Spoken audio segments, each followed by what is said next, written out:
and like, I don't need my parents, they're the ones that broke me. When's the mothership coming? I'm ready to go. Or maybe you just go into some sort of weird protracted blackout and you wake up wearing a hat behind the wheel of a limo going, where to now, Mr. Travolta? Who the hell knows what happens?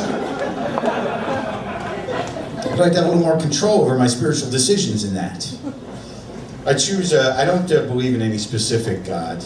I choose to go through life filled with dread, panic, and fear, because I think that's more realistic. I just don't like the sense of peace of mind that people get from deluding themselves with fucking God. I'd rather wake up going, fuck, what the fuck?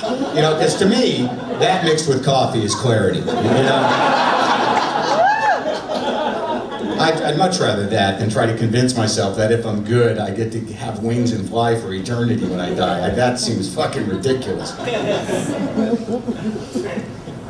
But I don't want to mock the myths that define any of you. I just want to just give my 2 cents. I'm not judging anybody. You should look at me and say, thank God I'm not him, because I don't fucking have the courage to go through life with that much dread and fear and panic. You hear what I'm saying? And I'm not knocking Jesus. I think he was one of the great Jew magicians.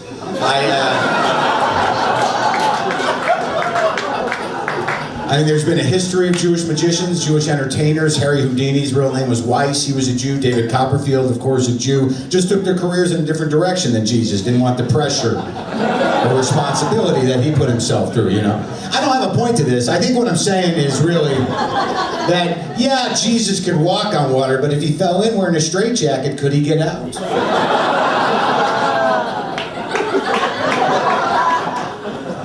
And I have a great reverence for Jesus. Actually, this long hair and the beard is a seasonal thing. I got to shave. I grow my hair out and I grow my beard out every year on the holidays. And over Christmas, I go to malls dressed as Jesus. And I do. And I just walk through the mall saying, no, this wasn't what it was supposed to be about, people. And if there's a Santa at the mall, I walk right up to him and I go, listen, fat man, you're just a clown at my birthday party. Do you understand? Which is great, because every time I do it, there's a kid on his lap, and the kid's like crying, like, why is Jesus yelling at Santa? Which I think is really the most important Christmas question.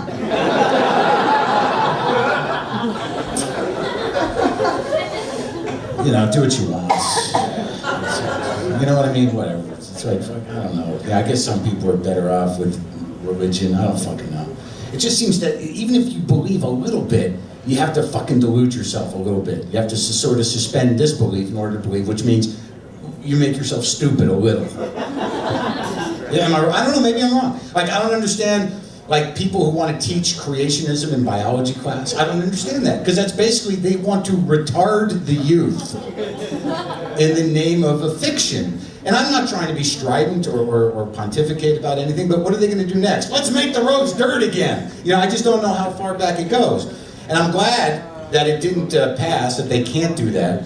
And I'm also, I find the argument with creationists is always fucking disconcerting, because it's always the same thing. They're always like, hey, evolution doesn't explain everything. It's just a theory. Evolution is just a theory. And I'm always thinking, well, thank goodness gravity's a law, In order to disprove that, you'd have to be able to fly. And that doesn't happen until after you die, if you're good, right? Am I understanding it properly? And then there's this part of it, like, well, it's so complicated. Look around, everything's so complicated. And that means there must be some intelligent designer. Isn't that sort of like saying, I don't understand it. It must be magic.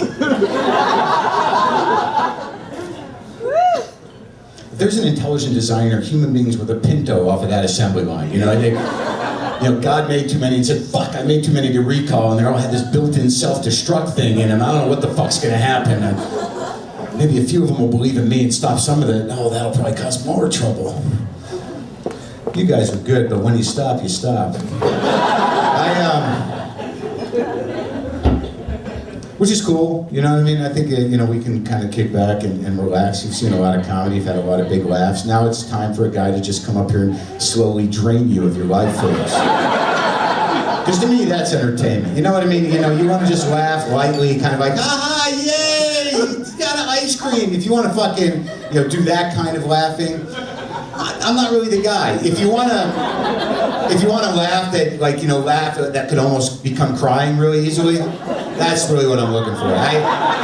To me, that's the kind of laugh that means something. When you're like, what the fuck? Because, you know, like, how anyone can walk out of a show and go, that was really funny. But to walk out of a show and goes, I'm fucked up and exhausted. What the fuck is that guy's problem? That, to me, is your money's worth. You know what I mean? It resonates. Like, I don't want you thinking about my jokes tomorrow. I want you to go, God, this is fucked up. I want you to live my life for a few minutes. And I don't care if you don't like me, some of you. Well, I'll pretend like I don't care. Part of me cares, but I have to fight that part of me, because that part of me's a pussy. I think if everybody likes you, what kind of spineless, empty fuck are you? Do you understand? Really. I mean, if you don't, I believe that if you don't have at least 2 people out in the world saying this about you, oh, I know that guy. That guy's a fucking asshole. If you don't have those 2 people out there, you really haven't made an impact in your life. See that? The happy laughter and applause of assholes having a moment where they can feel proud and okay about being marginal and not having everybody like them, you know? Everyone who didn't laugh at that joke, victims of assholes. See, that's a different laughter. That's a, I'm sorry. That's the weird, pained, frightened laugh of codependency that only some of you will understand. Oh, my dad, oh no, my mom. Yeah, my mom. My mom calls me up, she goes, she likes to talk politics, because I can talk politics sometimes. And she calls me up, she goes, she says, this is beautiful. She goes, so, what do you think of that new guy? What's his name? Sabu? And I'm like, Barack Obama? She's like, yeah, Barack Obama. Now, I don't know what's more disturbing, her saying Sabu, or me knowing exactly who she was talking about. Sabu's not even like it's not even a racial thing, really. The guy, I think, was an actor in the 30s. He played Gunga Din, which was obviously referenced earlier from Jeff Ross. What culture do you come from? You're Indian. See, fucking Indian's great. It's another thing I have a limited knowledge of. I'm a huge fan of Indian food, you know, but I'm incredibly naive about the culture and the class system and the different types of Indians there are. And there's always been some part of me, because there's a naivete that I have. Like when I heard that Pakistan and India were having problems, and that Pakistan had a bomb and India had a bomb, there was part of me like thinking to myself, like, why are they fighting? They have such great breads. You know, they share these chicken dishes. I don't know how the hell there can be that much trouble. You know what I mean? Like, I'm just so fucking food oriented. I know, exactly. Why can't we just sit down and have them bring some paratha out and some garlic naan and talk this over? How deep can these problems run, really? And then those nice, interesting relishes to take a few times to get used to. Maybe that's the problem. There's a difference in the Indian pickle and the Pakistani pickle that fuck with people, yeah. Those are weird, man, those pickled limes and mangoes and stuff. And the first time you eat them, you're like, what the fuck? And then the next time you go, you're like, let me do it again. Let me try it again. And then the next thing you know, you're the only guy at the table eating these, and you're going, come on, try one. And everyone thinks you're a fucking weird asshole because you... Mike, I don't even know where I'm going with that. I guess I'm saying good for you with the Indian thing. And if you can, you know, fucking, buzz a buddy in Pakistan, tell him to fucking cool it, tell him to chill a little bit. A lot of fucking things coming out of Pakistan that are not healthy. I talked to a guy from Afghanistan around the corner. A guy who owns cigar shops from Afghanistan. Maybe we should get a little fucking peace conference going. Get an Indian guy, Pakistani guy, and an Afghani guy. If anything, we could figure out a way how to bring a lot of heroin into the country.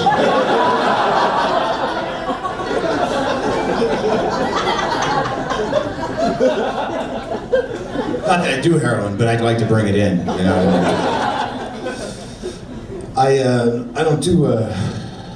don't drink, I don't do drugs anymore, I quit. Not because I had a problem. All right, fuck you, I had a little problem. But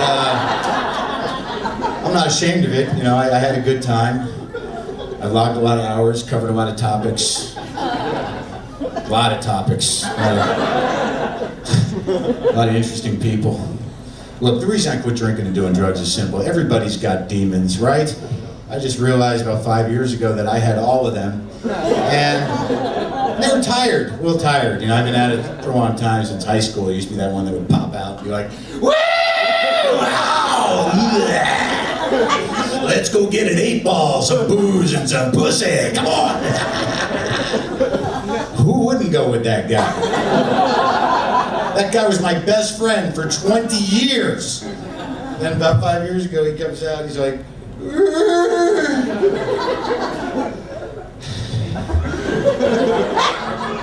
how about some ice cream? And a porno, that'd be good. And then some Sleepy Steve. Cause I'm tired, man. This all night shit has gotta stop. You're too old, asshole. There's something touching about a sad, tired demon sitting on a couch with a pint of Ben & Jerry's Chunky Monkey, just trying to milk an 8-ball's worth of fun out of a fucking pint of ice cream. You know what it's like to have those kind of expectations at a dessert, man? And who would have known when I was 25 years old sitting over a mountain of cocaine saying, I'm never gonna die, and I understand everything.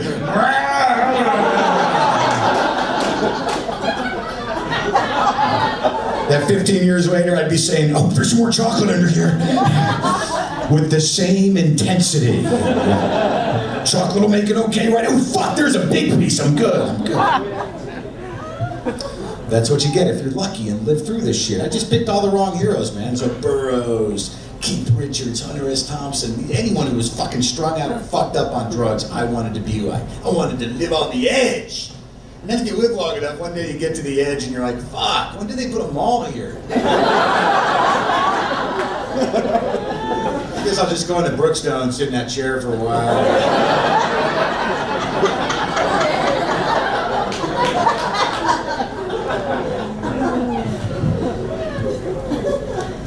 I don't judge people who do drugs, you know? It's like, have fun, enjoy yourself, don't hurt anybody.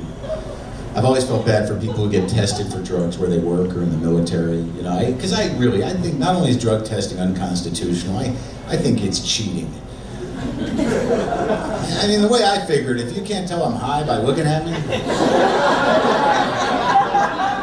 I fucking win. You know what I mean? I'm not gonna pee anywhere except on your desk, Captain. And I'm thinking that'll be my notice as well, you know. And unless you like being peed on, then I'll probably come into work early, because I think that'd be a morale booster for me to be able to pee on you every day. I wouldn't tell anybody. I think there are some jobs you should be able to get high before you go. It should be in your understanding with your employer. I mean, fuck. Let's say you got to take a couple of totes just to muster up the dignity to wear the stupid little hat all day. You should be able to get high. And if your boss says, are you high? You should be able to go, fuck yes, I'm high. Look at me. Hello, how are you? Remember the hat, fuckface? Huh? Can you do your job high? Hey, you know what? I can't look. I got both baskets going in the fryer later here. I'm a fucking genius. Look at me go. Why don't you get off my ass? How would that be, huh?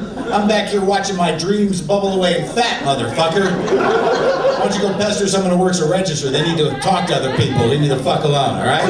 Yeah. Hey, don't go yet. Watch this. Whoa, look at that. Rise her up. If you need me, I'll be out back getting high so I can fucking live with myself. My little green hat and my stupid apron, you cocksucker. What did I just say? I meant to say I'm going to take a break for 5 minutes. Did something else come out? I'm sorry.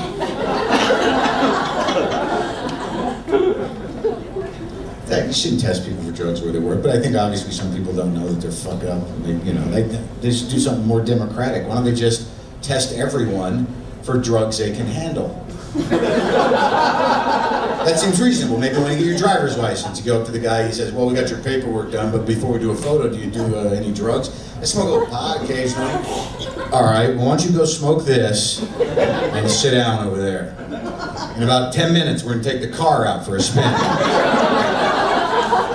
And if you pull it off, you get